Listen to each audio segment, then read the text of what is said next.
Hello दोस्तों, स्वागत है बक्सर एजुकेशन यूट्यूब चैनल में।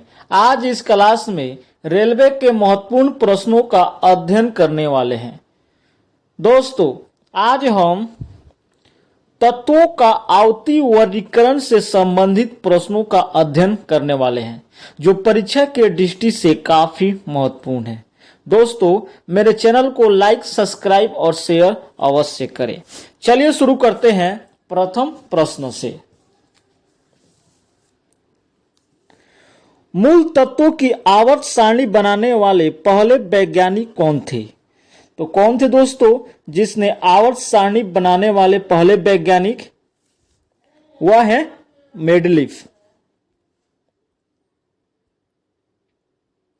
अगला प्रश्न, वह पहला तत्व कौन सा है जिसकी रासायनिक खोज हनिंग ब्रॉन्ड द्वारा की गई थी? तो कौन सा तत्व है दोस्तों? फास्फोरस।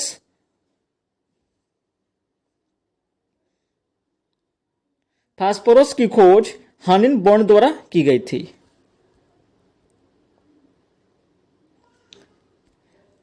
अगला प्रश्न, नील बोर के आधुनिक आवर्त सारणी के संदर्भ में निम्न में से क्या सही नहीं है? तो क्या सही नहीं है दोस्तों? वह तत्व जिनकी अणु संख्या 57 से 70 होती है उन्हें लैंथेनाइड श्रृंखला कहा जाता है।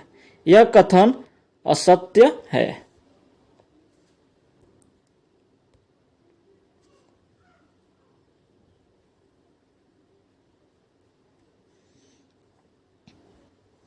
अगला प्रश्न, एक तत्व के समस्थानिकों के अणु के द्रव्यमान में अंतर का कारण क्या है? तो इसके अंतर का कारण क्या है? इनके नाभिक में न्यूट्रॉनों की अलग अलग संख्या। Option B. मेंडलीफ की आवर्त सारणी में तत्वों के गुणों को उनके डायस का आवर्धिक स्वभाव माना जाता है। तो आवर्धिक स्वभाव किसे मानते हैं दोस्तों? यह परमाणु द्रव्यमान का। अगला प्रश्न, ऑक्टेट वर्गीकरण के न्यूलन लॉ में निम्नलिखित में से कौन सा अंतिम तत्व है? तो अंतिम तत्व कौन है? रोडियम। सॉरी दोस्तों, अंतिम तत्व थोरियम है।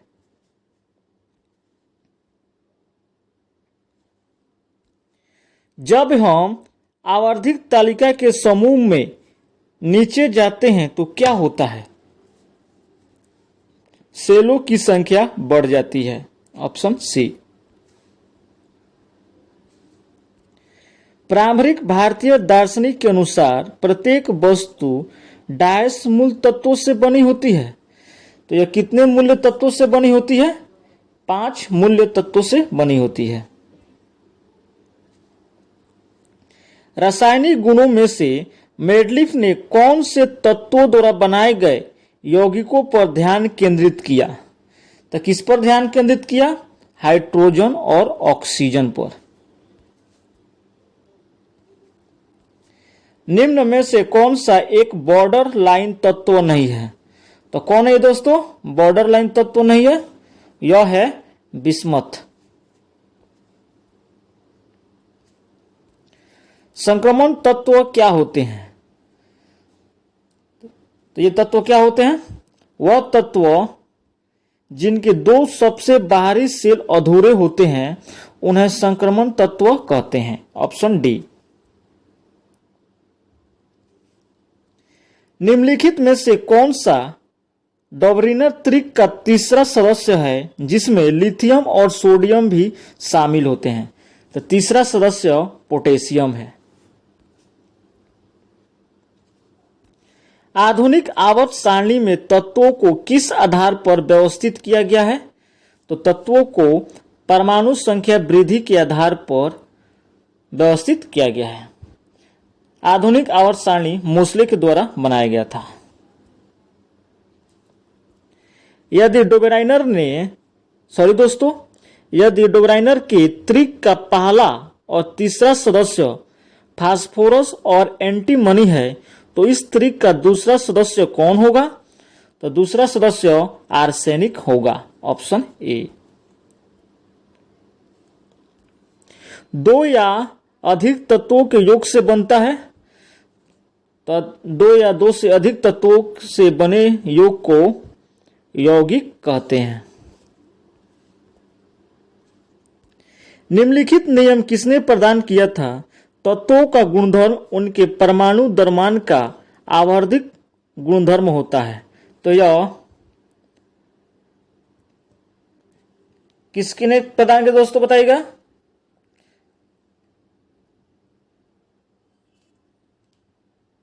यह मेडलिफ के द्वारा प्रदान किया गया था। मेडलिफ के समय 63 तत्व ही ज्ञात थे।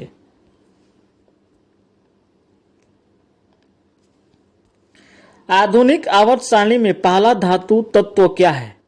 तो पहला धातु तत्व लिथियम है।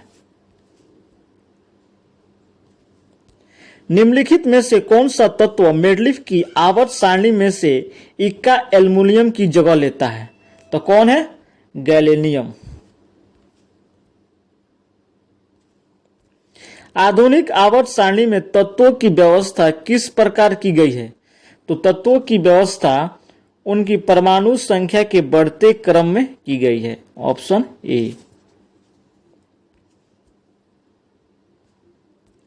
आधुनिक आवर्त सारणी की तीसरी अवधि और 8वें समूह में रखी गई नोबल गैस का नाम बताइए। तो नोबल गैस कौन है? वह है आर्गन।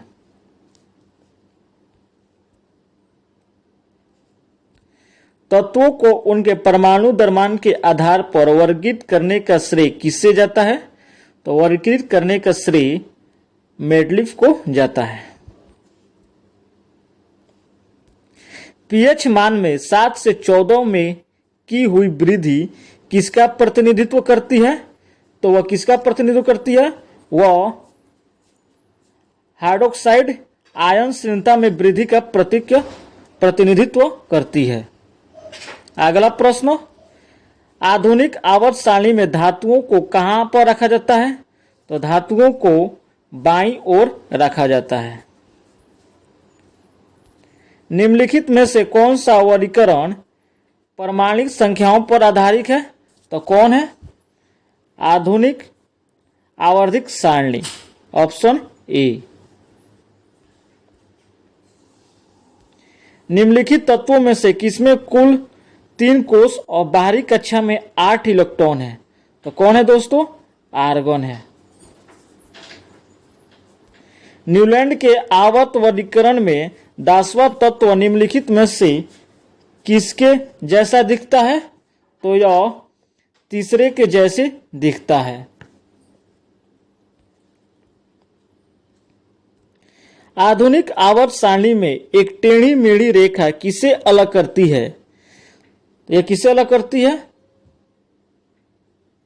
यह धातुओं को अधातुओं से अलग करती है। अगला प्रश्न, तीसरे आवर्त के तत्वों में कक्षों की संख्या डैश होती है? तो कक्षों की संख्या 3 होती है। न्यूलैंड के औसटक के नियम के अनुसार प्रकृति में कितने तत्व मौजूद थे? तो न्यूलैंड के समय प्रकृति में 56 तत्व मौजूद थे और मेडलिफ के समय 63 तत्व ही मौजूद थे। आधुनिक आवर्त सारणी में किस समूह में ऐसी तत्व शामिल होते हैं जो कि निष्क्रिय गैसों के रूप में होते हैं? तो कौन है निष्क्रिय गैसों के रूप में? समूह 18। रिक्त स्थानों में सबसे उपयुक्त विकल्प भरे। तो सबसे उपयुक्त विकल्प क्या है? एक डुप्लीकेट या ऑक्टेट, अर्थात एक तत्व डायस अवस्था में आने पर स्थिरता प्राप्त कर लेता है। तो स्थिरता डुप्लीकेट या ऑक्टेट अवस्था में आने पर स्थिरता प्राप्त कर लेता है। किसने यह खोजा कि हर 8वें तत्व के गुण पहले के समान है? तो किसने खोज की थी? यह न्यूलैंड के द्वारा खोज की गई थी। तत्व फ्लोरीन, क्लोरीन, ब्रोमीन, आयोडीन और को समानतः किस नाम से जाना जाता है? इन्हें समानतः हैलोजन तत्वों के नाम से जानते हैं। न्यूलैंड की तालिका में डायस को हैलोजन के साथ रखा गया है। तो किसको हैलोजन के साथ रखा गया है? हैलोजन के साथ कोबाल्ट और निकेल को रखा गया है। Option A. आधुनिक आवर्त सारणी के निम्नलिखित समूहों में से किसमें नोबल गैसों को रखा गया है? तो नोबल गैसों को 18वें में रखा गया है। निम्नलिखित तत्वों में से कौन सा बहुपरमाणिक है? तो कौन है दोस्तों? सल्फर बहुपरमाणिक है। सकर्मण तत्वों के लिए निम्न में से कौन सा कथन सर्वाधिक उपयुक्त है? तो सर्वाधिक उपयुक्त कौन है? इनके ब्रातम कोष में से 2 अपूर्ण होते हैं। Option A.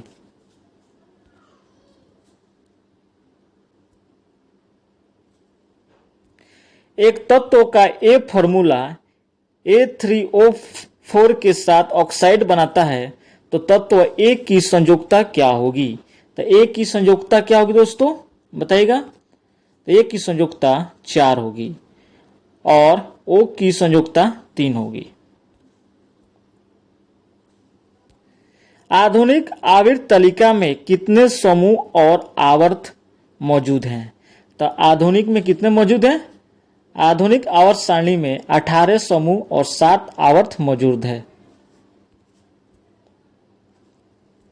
निम्नलिखित में से कौन से तत्व का रासायनिक प्रतीक लैटिन में लिया गया है? तो कौन है? आयरन। समांतर विद्युत धनात्मक तत्व की संयोजकता कितनी होती है?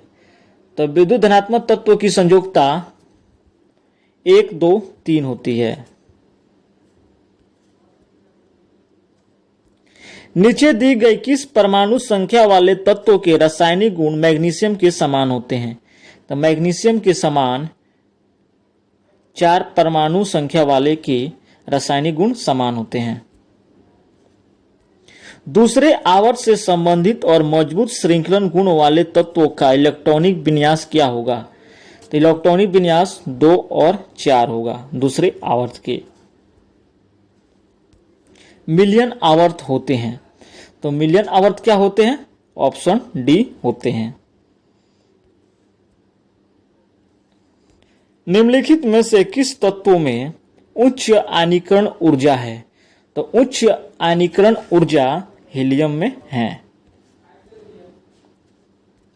निम्नलिखित में से कौन सा तत्व मेंडलीफ की आवर्त सारणी में एक निश्चित स्थान नहीं पा सका है? तो किसका स्थान निश्चित नहीं मिला है मेंडलीफ की आवर्त सारणी में? यह है हाइड्रोजन का। ऑक्टेस का न्यूलैंड सिद्धांत केवल डायस तक लागू था। तो यह कहां तक लागू था? यह कैल्शियम तक ही लागू था। निम्नलिखित में से तत्वों का कौन सा वर्गीकरण परमाणु संख्या पर आधारित है? तो परमाणु संख्या पर आधारित कौन है? आधुनिक आवर्त सारणी। जबकि मेंडलीफ की आवर्त सारणी परमाणु द्रव्यमान पर आधारित है। किसी भी समान समूह में मौजूद तत्वों का डायस एक समान होता है तो एक समान संयोजी इलेक्ट्रॉनों की संख्या होती है। Option A. जब तत्वों को परमाणु भारों के बढ़ते क्रम में व्यवस्थित किया जाता है तो पहले तत्व के गुणधर्म 8वें तत्व के गुणधर्म के समान होते हैं। संगीत के नोट्स की तरह इस नियम को जाना जाता है। तो ये कौन सा है? इस नियम को न्यूलैंड के अष्टक नियम के रूप में जानते हैं। Option D. निम्नलिखित में से कौन सा एक तत्व नहीं है? तो कौन एक तत्व नहीं है? पानी एक तत्व नहीं है। मेंडलीफ के आवर्त सारणी में क्षैतिज पंक्तियों को क्या कहा जाता है? तो क्षैतिज पंक्तियों को आवर्त कहते हैं। अगला प्रश्न, डायस चौथे आवर्त और दूसरे समूह में मौजूद तत्व है तो कौन है? यह है कैल्शियम। डोबेनेरर उन समय ज्ञात तत्वों से केवल डायस त्रिक की पहचान सके, तो यह 3 त्रिकों की पहचान सके। जब मेंडलीफ अपना काम शुरू किया था तब कितने तत्व ज्ञात थे? तब 63 तत्व ज्ञात थे। उन 3 तत्वों को नामित करें जिसके बाहरी सेल में केवल 1 इलेक्ट्रॉन होता है। तो बाहरी सेल में 1 इलेक्ट्रॉन किसमें होता है? लिथियम, सोडियम और पोटेशियम में होता है। Option B.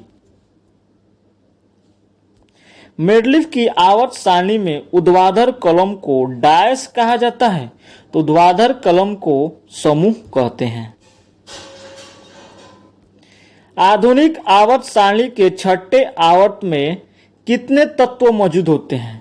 तो छठे आवर्त में 32 तत्व मौजूद होते हैं। डायस आधुनिक आवर्त सारणी के समूह 1 में मौजूद एकमात्र अधातु है। एकमात्र अधातु क्या है दोस्तों समूह 1 में? वह है हाइड्रोजन।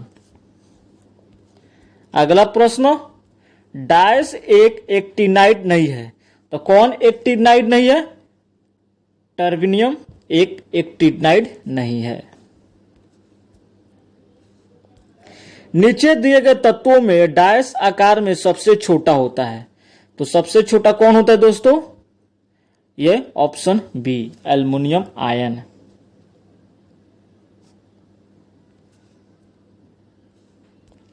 किसने अपनी आवर्त तालिका में अंतरालों के आधार पर अभी कुछ और खोजे जाने वाले तत्वों के अस्तित्व की भविष्यवाणी की थी? तो किसने भविष्यवाणी की थी? यह मेंडलीफ ने की थी।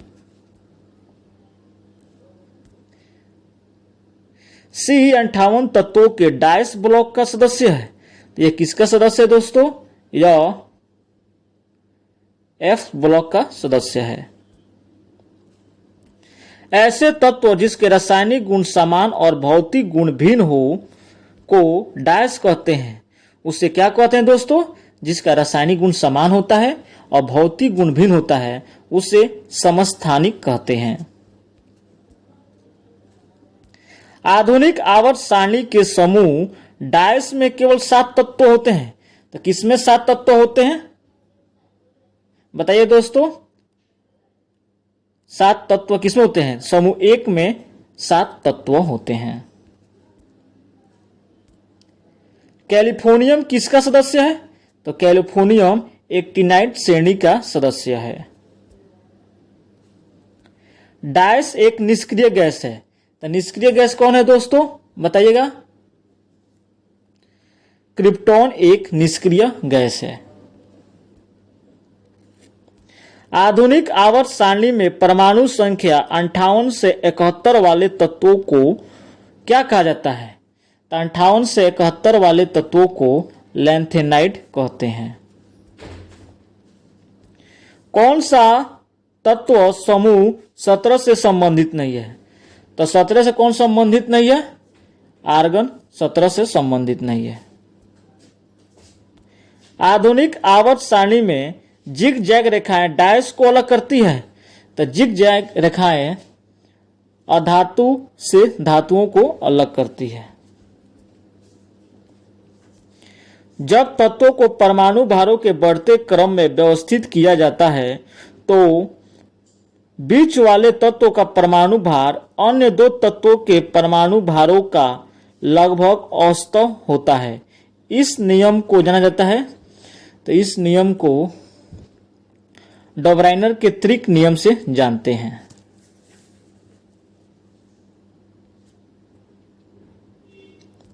आधुनिक आवर्त सारणी की अवधि 4 में निम्नलिखित में से कौन सा निष्क्रिय गैस रखा गया है?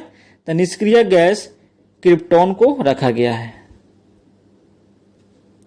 डायस तत्वों में सबसे बड़ा अणु है, तो किस तत्व में सबसे बड़ा अणु है? यह है लिथियम। मर्क्यूरस आयन की संयोजकता कितनी होती है? तो इसकी संयोजकता 1 होती है। आधुनिक आवर्त सारणी में पहला उपधातु कौन है? तो पहला उपधातु बोरॉन है। एटॉमिक नंबर 16 का एक तत्व आवर्त सारणी के डैश आवर्त में उपस्थित होता है। तो किस में उपस्थित होता है? यह थर्ड आवर्त में उपस्थित होता है। आधुनिक आवर्त सारणी में आवर्त डैश में लैंथेनाइट्स और एक्टिनाइट नोड्स होते हैं। तो किस आवर्त में दोस्तों लैंथेनाइट्स और एक्टिनोड्स होते हैं? यह कौन है दोस्तों? यह है 6 और 7 में। डैश तत्वों में 2 कक्ष होते हैं जो पूर्ण रूप से भरे होते हैं। तो पूर्ण रूप से कौन भरे होते हैं? नियॉन।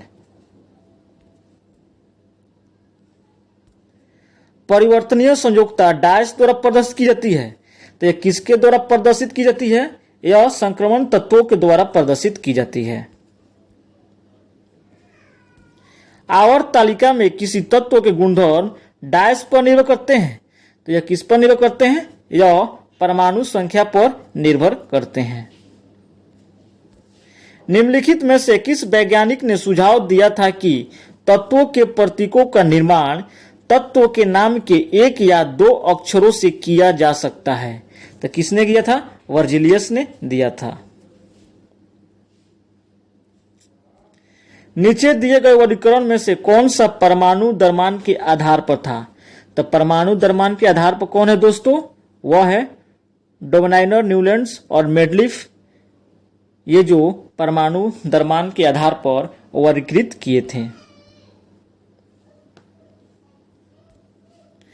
डाल्टन की पद्धति के अनुसार निम्न में से कौन सा कथन सही है? तो कौन कथन सही है? परमाणु पदार्थों के अविभाजित कण हैं। Option D.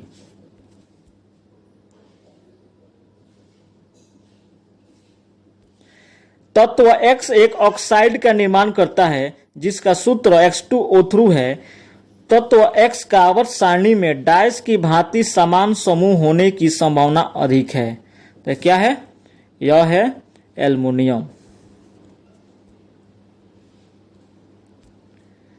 निम्न में से किसके द्वारा किया गया तत्वों का वर्गीकरण नए तत्वों की खोज के लिए प्रेरित करता है? तो कौन है? यह है मेडलिफ।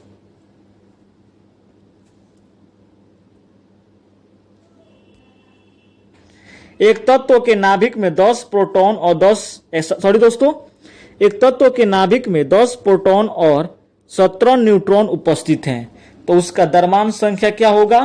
तो इसका द्रव्यमान संख्या 27 होगा।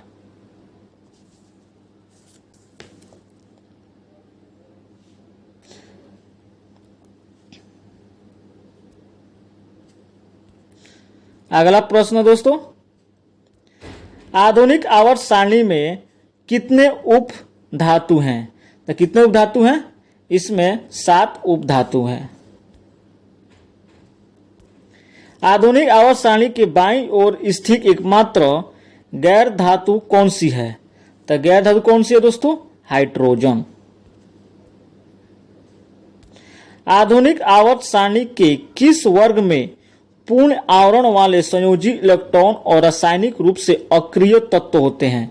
तो किसमें होते हैं? 18 में। 18। आधुनिक आवर्त सारणी में किस आवर्त में 32 तत्व होते हैं? तो 32 तत्व आवर्त 6 में होते हैं। निम्न में से किस तत्व के प्रतीक में केवल एक अक्षर होता है?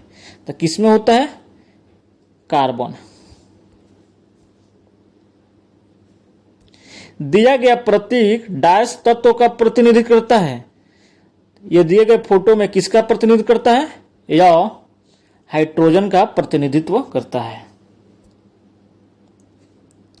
मेडलिफ की आवर्त सारणी डैश के दौरान एक जर्मन पत्रिका में प्रकाशित हुई थी। तो यह कब प्रकाशित हुई थी? यह 1872 में प्रकाशित हुई थी।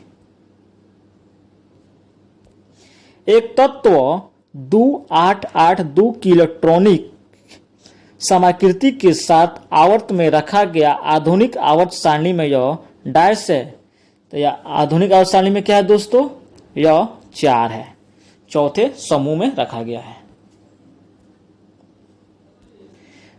मेंडलीव की आवर्त सारणी में तालिका डायस निकेल से पहले दिखाई देती है, तो किसके पहले दिखाई देती है, यह है कोबाल्ट निकेल से पहले दिखाई देती है। निम्नलिखित में से अगला प्रश्न, निम्नलिखित में से कौन सी अक्रिय गैस को आवर्त 5 में रखा गया है, तो किसे रखा गया है, जेनॉन को रखा गया है।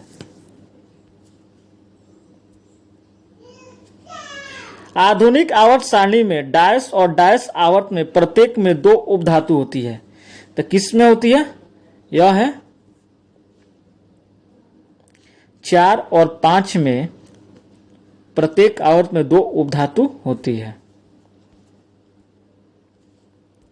एक तत्व का इलेक्ट्रॉनिक विन्यास 287 है, तो इसकी संयोजकता क्या होगी, तो इसकी संयोजकता होगी 1 है।